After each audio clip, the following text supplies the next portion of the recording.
The truth is, I wish we would argue for it. I would love there to be Americanist storefronts all over the world, where we let us compete in the competition of ideas in the world.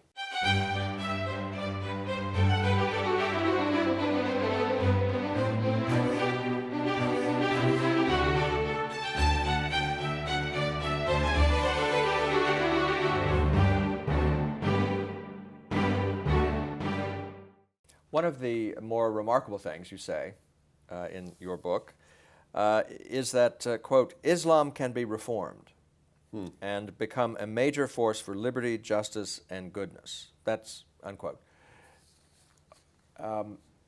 Explain that.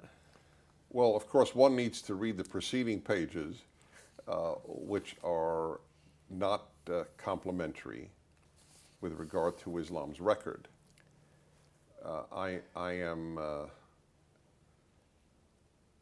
In fact, you assemble quite a parade of data that people are not aware yes. of, yes. And I don't use one adjective, but I'll let the reader draw his or her conclusion, like 60 to 80 million Hindus killed by Muslims over the course of 1,000 years of ruling of India. I mean, it's one of the great genocides of history that nobody talks about, including Indians, because they don't want to foment tension between Hindus and Muslims.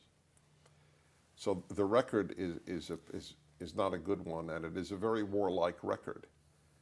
So I need to just put this in context, lest somebody think that I, of all people, wear rose-colored glasses. Having said that, and I know that there are many people who differ, and they may well be right. What was it, Lord, the governor of Egypt, I forgot it, Lord Cromer, I think it was, who said, Islam reformed is Islam no longer. He wouldn't have agreed with me. However, I have met people like Zuhdi Jasser, who is a faithful, religious Muslim, who embraces the American values more than a lot of American Christians do, or American non-Muslims, if you will. And he gives me, and not he alone, I give example after example of Muslims, not atheist Muslims, Muslims, if you will, who are saying, we love American values, we love liberty, we don't want a Sharia-based society. That's the difference, as I make clear. The Islamist wants a Sharia-based society where both Muslim and non-Muslim must live by Sharia, by Islamic law. That is our enemy, to be honest. It is the enemy of liberty-loving, morality-loving, peace-loving people. But that's what you call Islamism, yes, as opposed to Islam. Correct. That's right. And I think it is a good working definition. Islamist doesn't mean terrorist. Terrorism is a sub-branch of Islamism. All the Islamic terrorists want Sharia to govern society. Not every Islamist wants terrorism. But they're not going to do it generally all that peacefully, so the distinction is sometimes a tough one to make. But there are Muslims, and I think that America will be the place that creates them, not that they don't exist individually elsewhere, who want religion to be personal. I will live by the Sharia, but you, not even you, a Christian, you, a Muslim, don't have to. And I want to foster that. The battle for a safer world today is within Islam, not just outside against it. But if you subtract Sharia or the public code of Sharia from Islam, what is left? That's something very new. That isn't. It is new. I agree. That's a reformed yes, that is Islam. a reform. Yeah. But you know what? In the 16th century, somebody would have said, "Oh, what? Without a pope? What is Christianity without a pope?" Right? Yes. Okay. I think it can be done, and I think it can be done in America, and I want to foster it. That's the point. What good is it to just go around saying it can't be done? Maybe it can't be done, but I want to help the Muslims who want to create that. You want to fast during Ramadan? Fine. You don't want to drink liquor? Fine. You don't want to you don't want your woman to show any skin beyond the face? I'm against the veil in any exam. That's just a human rights issue. All right, that's your prerogative. But you can't impose it upon a single other person. But this is something that has to be done within Islam, obviously. Yes, but we can foster it. But you think it can be done in America and would I think accepted in the Middle East and elsewhere? I think that can happen. I suspect that you and I will be memories when that happens, and I hope to live long. In the meantime, what's your position on the French laws having to do with Islamic garb for women? Yeah, as I said, I believe that the veil should be banned in all societies. It's a human rights issue. The fact that you call it religious is a separate issue. Clitoridectomy is called religious by some, even though obviously the Quran doesn't call for it, but so what? A lot of Muslims do it. I mean, there are certain things that are not allowable purely on human rights bases. Beyond that, you could do what you want, and I believe deeply in religious freedom. But you don't have the freedom to subjugate a woman in that way, and that is subjugation, even if she says, "I want to do it." Let her live without the veil in a nice community in Iowa for 2 years, and then come back and tell us what she wants. Now, along those lines, the other possibility would be either Islam could reform itself in America, or America could bring reform to Islam by exporting the American way of life or democratic values, or whatever you'd like to call them, abroad. You write, this is not apropos just of Islam, but it's still a striking sentence. It's the very first sentence of your book. I've written this book because I'm convinced that there is a way to end most evil. Right. And ending evil is the most important task humans can ever undertake. Right. Unquote. Now, that statement in isolation certainly makes you sound rather utopian, rather than a critic of I'm not utopian because I leftism. wrote most. I didn't write all evil. Most evil, though. That's still a large demand. But it's proven itself. It's proven itself in the United States of America. It's taken an utterly disparate group of people, these values, and has shaped an incredibly open society where people are more accepted, despite their background, whatever their background, than anywhere else on earth.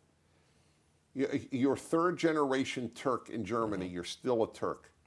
You're first generation Turkish American, you're Joe. How are you, Joe? I know it because I was a member of the Rotary Club. Right. And I saw that happen before my eyes. And this is the e pluribus unum principle that's the third part. That you invoke. But is it really true that you could take? Well, let me ask it this way: how transferable are those three principles? You make the argument, which is made very clearly and in several places in the book, that the local culture, very little of the local culture would have to be given up if another country accepted American principles. Keep your culture, American values. In fact, I want you to keep your nationalism. National identity is a big part of the American value system. I don't want to give it up to the United Nations or international authority. I want the Colombians to feel Colombian and Uruguayans to feel Uruguayan. But I want them to adopt these values of the open society, as not as George Soros understands it, but as America has understood it. And I think they are exportable. Yes, I do. But we don't export. We'll never know if we don't export it. I wish there were missionaries for Americanism like there are for Christianity and for the Mormon Church, which, by the way, I'm all for. I love what those missionaries are doing in both cases, and I'm saying that as a Jew. In fact, I wish Jews do missionize on behalf of liberalism. Whenever secular Jews tell me, and I've written books on Judaism, and I've taught it and so on, and I live it, when they say, oh, well, Judaism doesn't proselytize. Well, as it happens, Jews do. Non-religious Jews are the biggest proselytizers around for environmentalism and feminism and so on. Well, is it, give me a couple of examples of the successful export of American principles. Well, one could argue that the denazification of Germany was incredibly successful and fast, and that Germany didn't take all of our values, but took a lot of them. Japan, which had no history of democracy, is a free country. It took some of our, but of course it was imposed in those cases, plus argued. So the truth is, I wish we would argue for it. I would love there to be Americanist storefronts all over the world, where we let us compete in the competition of ideas in the world. Well, we used to do a lot more public diplomacy than we do now, trying to make the case for American values. But the two examples you give, Japan and Germany, are both cases where it took more than persuasion. I said it was done by force. I agree. Yes. Yeah. Well, that's why I'm so sad. And by the way, South Korea, again with troops there. That is why I am so angry at the removal of troops from Iraq. We can't prevail if we leave. America should not fight with a timetable. Don't go in. You're wasting lives. It angers me. Right. Well, much depends too on whether we can prevail if we stay. We have prevailed everywhere we've stayed.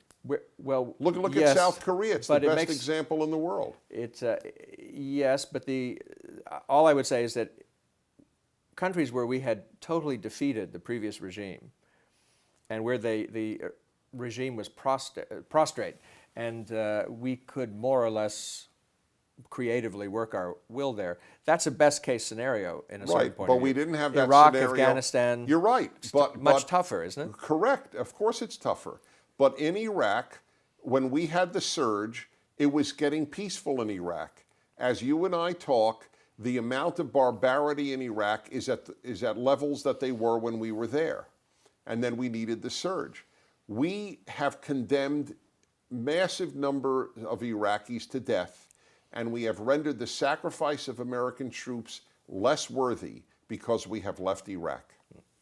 Looking back now on the Syrian case, you were a supporter of intervention in the beginning, but you began to cool as the administration began to cool about its own policy. Oh, What do you see? How do you look back on that now? I was for helping the opposition.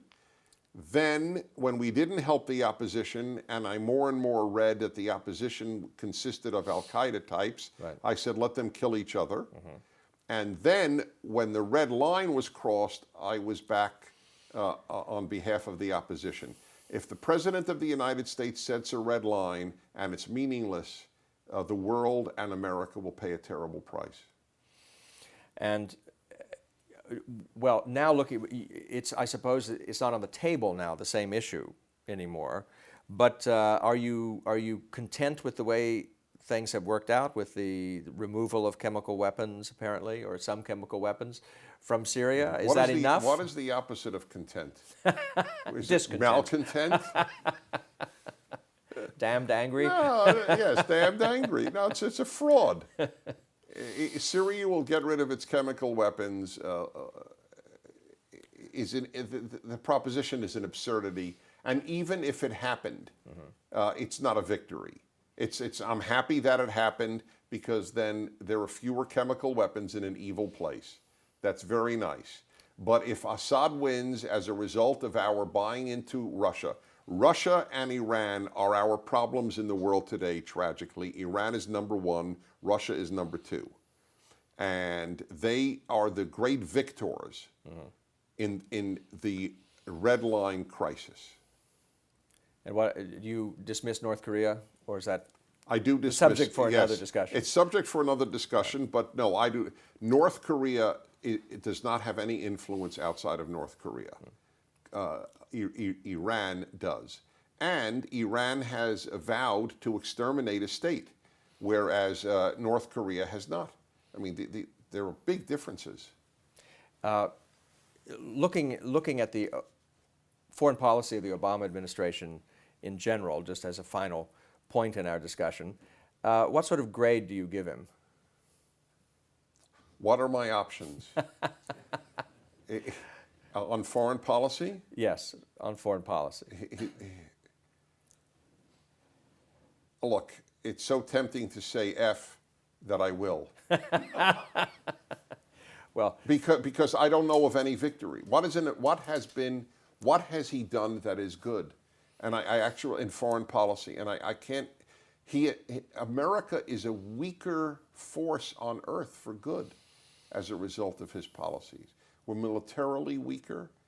People don't, you see, I want America feared. Okay, on earth, as opposed to in textbooks at universities, countries are not loved. You know what's loved? Luxembourg is loved. Okay? I love Luxembourg. Who doesn't love Luxembourg? I have a little poster. wait, what about Liechtenstein? I love Liechtenstein. I'm crazy about it. It's euphoric. Even smaller. Exactly. So please, it's an absurdity. America was, they hated America under Bush. Fine. I'm not where I don't like it, but I don't aim to be loved. If the good are not feared, the bad will be feared.